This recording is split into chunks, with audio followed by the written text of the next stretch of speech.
Operation Underworld was the United States government's code name for the cooperation of Italian and Jewish organized crime figures from 1942 to 1945 to counter Axis spies and saboteurs along the U.S. northeastern seaboard ports, avoid wartime labor union strikes, and limit theft by black marketeers of vital war supplies and equipment.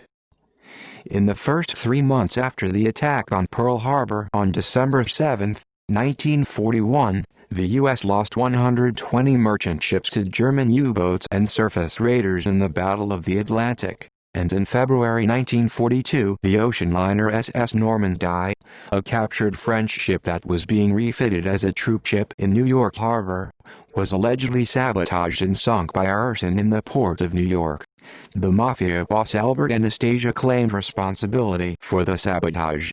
Although the United States government claimed the loss of the Normandy was an accident, many Americans were skeptical and thought the destruction was planned by the Nazis. Several Axis spies and saboteurs were arrested and hanged, but no evidence was ever produced linking Axis spies to the loss of the Normandy.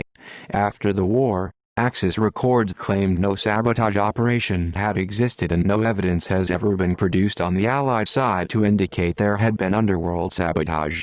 The Normandy had a very efficient fire protection system, but it was disconnected during the conversion.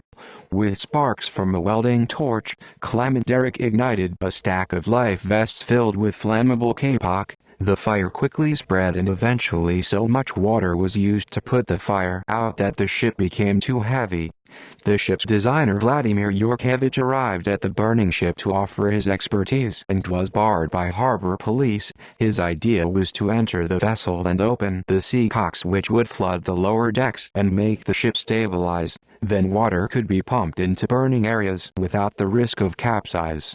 The suggestion was rejected by the commander of the 3rd Naval District, Rear Admiral Adolphus Andrews.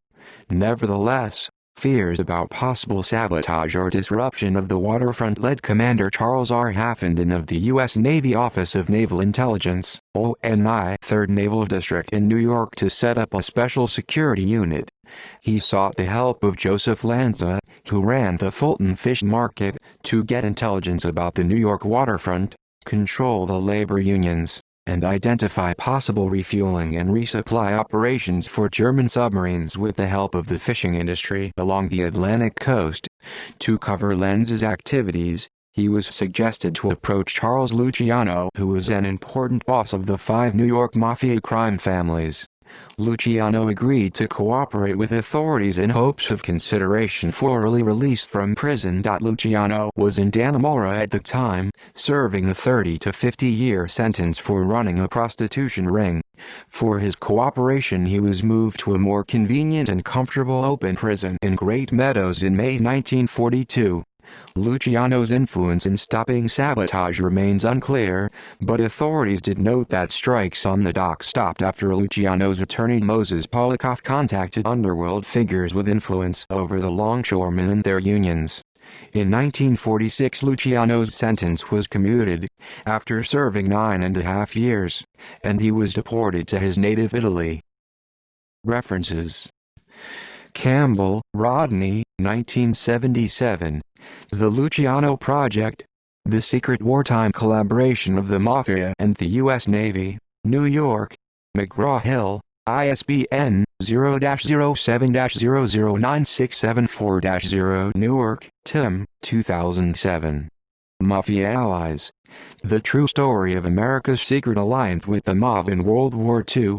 St. Paul, MN, Zenith Press ISBN 0-7603-2457-3 Review